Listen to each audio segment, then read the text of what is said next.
കാമ്പുള്ള പ്രമേയ, കെട്ടുറപ്പുള്ള തിരക്കഥ, വൈകാരികമായ നിമിഷങ്ങൾ, സിറ്റുവേഷണൽ കോമഡികൾ, മികച്ച പെർഫോമൻസുകൾ എല്ലാം ചേരുമ്പോൾ മികച്ച കാഴ്ചാനുഭവമാണ്. അതാണ് പൊന്മാൻ നമുക്ക് വേണ്ടി ഒരുക്കിയിരിക്കുന്നത്. ഓരോ ജീവിതത്തിനും ഓരോ കഥ പറയാനുണ്ടാകും. ഒന്നിലേറെ കഥകളും ഉണ്ടാകും. ജീവിതം എന്ന് പറഞ്ഞാൽ തന്നെ കഥകളുടെ മഹാസമുദ്രമാണെന്ന് നമ്മൾക്കറിയാമല്ലോ. പുറമെ ശാന്തമെന്ന് തോന്നുമ്പോഴും അകത്ത് ചുഴിയൊളിപ്പിച്ചു വെച്ച ഒരു മഹാസമുദ്രമാണ് ഓരോരുത്തരുടെയും ജീവിതം. പൊന്നുമില്ല മാനുമില്ലാത്ത പാവം മീൻകൊത്തി പക്ഷിയെയാണ് പൊതുവെ പൊന്മാൻ എന്ന് നമ്മൾ വിളിക്കുന്നത്. ജ്യോതിശങ്കർ സംവിധാനം നിർവഹിച്ച ബേസിൽ ജോസഫ് ചിത്രം പൊന്മാനാകട്ടെ കൊത്തിയെടുക്കുന്നത് മീനിനെയല്ല, പൊന്നും മനുഷ്യനും ചേർന്നൊരു ജീവിതഗന്ധിയായ കഥയാണ്. ആ സിനിമയുടെ ടൈറ്റിൽ ഗ്രാഫിക്സിൽ തന്നെ ഇക്കാര്യം വ്യക്തമാക്കുന്നുണ്ട്. കൊല്ലം കടപ്പുറത്തെയും മൺട്രോ തുരുത്തിലെയും ജീവിതങ്ങളോടൊപ്പം രാഷ്ട്രീയവും സാമ്പത്തികവും സ്വർണവും ചേർന്ന് പല കാഴ്ചപ്പാടുകളിലൂടെ കാഴ്ചക്കാരന് മനസ്സിലാകുന്ന രീതിയിൽ പണിഞ്ഞു വെച്ച വലിയ കുറ്റങ്ങളൊന്നുമില്ലാത്ത ഒരു ചെറിയ സിനിമയാണ് പൊന്മാൻ. സാധാരണക്കാരിലും താഴെ ജീവിതം നയിക്കുന്ന അധികം പണിത്തരങ്ങളൊന്നുമില്ലാത്ത ഏതാനും പേരുടെ ജീവിതങ്ങളുടെ കഥ. ടൈറ്റിൽ രംഗത്ത് കൊല്ലം നഗരവും ചുറ്റുപാടുകൾ കാണിച്ച് കൊല്ലത്തെക്കുറിച്ച് മനോഹരമായി എഴുതിയ വരികളുള്ള പാട്ടും ഉണ്ട് ഇതിൽ. കൊല്ലത്തെക്കുറിച്ചുള്ള വ്യക്തമായ ചിത്രമാണ് പാട്ട് നമ്മൾ കേൾവിക്കാർക്കും കാഴ്ചക്കാർക്കും നൽകുന്നത്. സുഹൈൽ കോയയുടെ വരികൾക്ക് ജസ്റ്റിൻ വർഗീസ് സംഗീതം നൽകിയ ഗാനങ്ങളെല്ലാം അർത്ഥസമ്പുഷ്ടവും സിനിമയുടെ കഥാഗതിക്ക് അനുയോജ്യമാണെന്ന് എന്നും നമുക്ക് പറയാം. തൊട്ടു മുമ്പിലിറങ്ങിയ, അതായത് ഇതിനു മുമ്പ് ഇറങ്ങിയ പ്രാവിൻകൂട് ഷാപ്പിൽ ഒരു ഓവറായി അഭിനയിച്ചുവെന്ന് നിശ്ചിത വിമർശനം കേട്ട ബേസിൽ ജോസഫ് പൊന്മാനിൽ ഒരു നല്ല പേരാണ് ഉള്ളത്. ബേസിലിൻ്റെ സിനിമാ ജീവിതത്തിലെ മനോഹരമായ ഒരു കഥാപാത്രത്തെ അഭിനയ മികവുകൊണ്ട് ചേർത്ത് വെച്ചിരിക്കുകയാണ് അദ്ദേഹത്തിൻ്റെ കഥാപാത്രം പി അജേഷ്. GR ഇന്ദുഗോപൻ്റെ 4-5 ചെറുപ്പക്കാർ എന്ന നോവലിനെ ആസ്പദമാക്കി നോവലിസ്റ്റും ജസ്റ്റിൻ മാത്യുവും ചേർന്ന് രചിച്ച തിരക്കഥയാണ് ഈ സിനിമയുടെ നട്ടെല്ല്. നോവൽ വായിക്കുന്ന അതേ ആകാംക്ഷയോടെ സിനിമവും നമുക്ക് കാണാനാകുകയുള്ളൂ.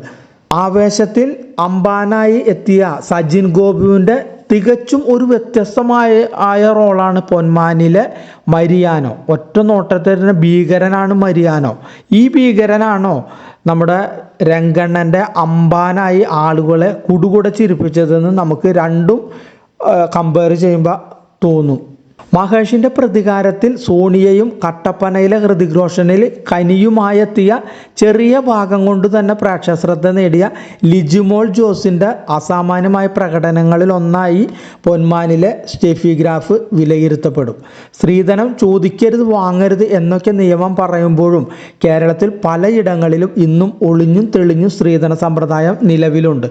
അത് പകൽ പോലെ സത്യവുമാണ് താൻ. സ്ത്രീധനത്തെ ചൊല്ലിയുള്ള ഗാർഹിക പീഡന കേസുകൾ നമ്മൾ പത്രവാർത്തകളിലൂടെ നിത്യവും വായിക്കുന്നുണ്ട്. അത്തരമൊരു സാഹചര്യത്തിൽ നിന്ന് സ്ത്രീധന സമ്പ്രദായത്തെയും അത് സമൂഹത്തിലും കുടുംബാന്തരീക്ഷത്തിലും ഉണ്ടാക്കുന്ന സമ്മർദ്ദത്തെയും പ്രശ്നബാധിതമായ സാമൂഹിക അവസ്ഥകളെയും വളരെ ബ്രില്യൻ്റായി പറഞ്ഞു പോവുകയാണ് ജ്യോതിശങ്കർ സംവിധാനം ചെയ്ത പൊന്മാൻ എന്ന് പറയുന്ന ഈ സിനിമ.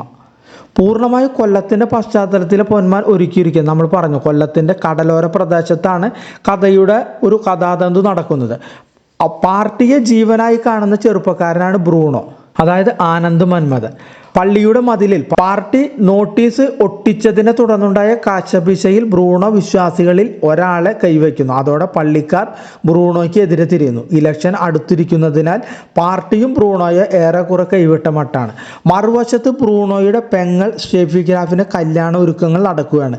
ചെറുക്കൻ്റെ വീട്ടുകാർക്ക് കൊടുക്കാമെന്ന് പറഞ്ഞ സ്വർണം ഒപ്പിക്കാൻ എന്തു ചെയ്യണമെന്ന് ഓർത്തുള്ള വെപ്രാളത്തിലാണ് അമ്മയും ബ്രൂണോയും സ്റ്റെഫിയും. അവിടേക്കാണ് ആശ്വാസമായി സ്വർണം കൊണ്ട് പി അജേഷ്, അതായത് ബേസിൽ ജോസഫ് എത്തുന്നത്. വിവാഹ വീടുകളിൽ രക്ഷകനായി അജേഷ് എത്തുന്നത് ഇതാദ്യമല്ല. പക്ഷെ ഇത്തവണ അജേഷ് കുടുങ്ങിപ്പോകുന്നു.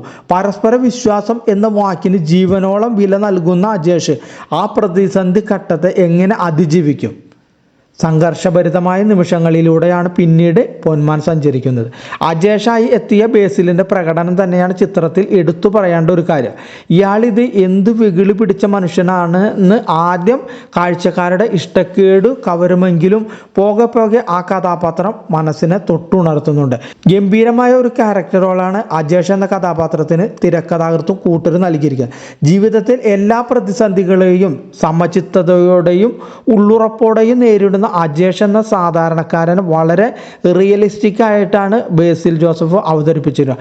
അടുത്തിടെ ഇടങ്ങിയ പ്രാവൻകൂട് ഷാപ്പിൽ ഒന്ന് പാളിപ്പോയെങ്കിലും പൊന്മാനിലൂടെ തൻ്റെ ട്രാക്ക് തിരിച്ചു പിടിച്ചിരിക്കുകയാണ് ബേസിലിൻ്റെ കരിയർ ബെസ്റ്റ് പെർഫോമൻസ് നമുക്ക് പൊന്മാനിൽ കാണാനാകും. പി അജേഷ് തൻ്റെ ജീവിതത്തിലെ അലക്സാണ്ടർ ചക്രവർത്തി താൻ തന്നെയാണെന്ന് പ്രഖ്യാപിക്കുന്നവനാണ്. വലങ്കൈ കൊണ്ട് ഇടനെഞ്ചിൽ 3 ഇടി ഇടിച്ച് അജേഷാണടാ അജേഷ് എന്ന് പറയാൻ തൻ്റോടമുള്ളവനാണ് അവൻ. ഏത് പ്രതിസന്ധി ഘട്ടത്തിലും പതറാതെ നിന്ന് ജയിക്കാൻ നോക്കുന്നവൻ. പോരാട്ടത്തെക്കുറിച്ച് പാർട്ടി ക്ലാസ്സിൽ കേട്ടവനല്ല ഇവൻ. പോരാടി ജീവിച്ചനായതുകൊണ്ട് തന്നെ കടുത്ത പ്രതിസന്ധിക്ക് മുമ്പിലും ആത്മഹത്യയല്ല നേടിയെടുക്കലാണ് ലക്ഷ്യമെന്ന് മനസ്സിലാക്കിയ ഈ കഥാപാത്രത്തെ ബേസിൽ ജോസഫ് ഉള്ളറിഞ്ഞ് അവതരിപ്പിച്ചിട്ടുണ്ട്. അതിൽ മറ്റൊരു സീനുള്ളത് എന്ന് വെച്ചാൽ വയറിന് കുത്തേറ്റ് ചോരച്ചാല് പോലെ പുറത്തേക്ക് ഒഴുകുമ്പോഴും കുത്തിയവനെ നോക്കി നീ ഇത്രയ്ക്ക് ഉള്ളുവടാ എന്ന് വിളിച്ചു പറയാൻ മാത്രമല്ല അവന് നേരെ പറ്റാവുന്നത്ര ശക്തിയെടുത്ത് കൂവാനും അജേഷിന് സാധിക്കുന്നത് അവൻ്റെ ആ കരളുറപ്പ് കൊണ്ട് മാത്രമാണ്. ഒരു പക്ഷേ ഇത്രയും ശക്തമായൊരു കഥാപാത്രം ബേസിലിന് ഇതിനു മുമ്പ് ലഭിച്ചിട്ടുണ്ടോ എന്നത് സംശയമാണ്. ഫാമിലിയിലൊക്കെ ജീവിതത്തിലെ പങ്കപ്പാടുകൾക്ക് മുമ്പിൽ നിൽക്കുന്ന കഥാപാത്രം ബേസിൽ ചെയ്തിട്ടുണ്ടെങ്കിലും ഏത് നിമിഷത്തെയും ചങ്കൂറ്റത്തോടെ ആഘോഷത്തോടെയും നേരിടുന്നൊരു ബേസിൽ കഥാപാത്രം ഇതിൽ ആദ്യത്തേതാകാം സിനിമാ ജീവിതത്തിൽ. ഇതിലെ ജ്യോതിഷ് ശങ്കർ എന്നത് പ്രൊഡക്ഷൻ ഡിസൈനർ ആയിരുന്നു. അദ്ദേഹത്തിൻ്റെ ആദ്യ സംവിധാന സംരംഭമാണ് പൊന്മാൻ. തൻ്റെ അരങ്ങേറ്റം അദ്ദേഹം ഭംഗിയാക്കി ഗംഭീരമാക്കി എന്ന് പറയാം. മികച്ചൊരു കാഴ്ചാനുഭവം സമ്മാനിച്ചിരിക്കുകയാണ് ജ്യോതിഷ് ശങ്കർ നമുക്ക് വേണ്ടി. അതുകൂടാതെ സാനു ജോൺ വർഗീസാണ് ചിത്രത്തിൻ്റെ സിനിമാറ്റോഗ്രാഫർ. ജസ്റ്റിൻ വർഗീസ് സംഗീതവും നിതിൻ രാജ് എഡിറ്റിങ്ങും നിർവഹിച്ചിരിക്കുന്നു. അജിത്ത് വിനായക ഫിലിംസിൻ്റെ ബാനറിൽ വിനായക അജിത്താണ് ഈ ചിത്രം നിർമ്മിച്ചിരിക്കുന്നത്.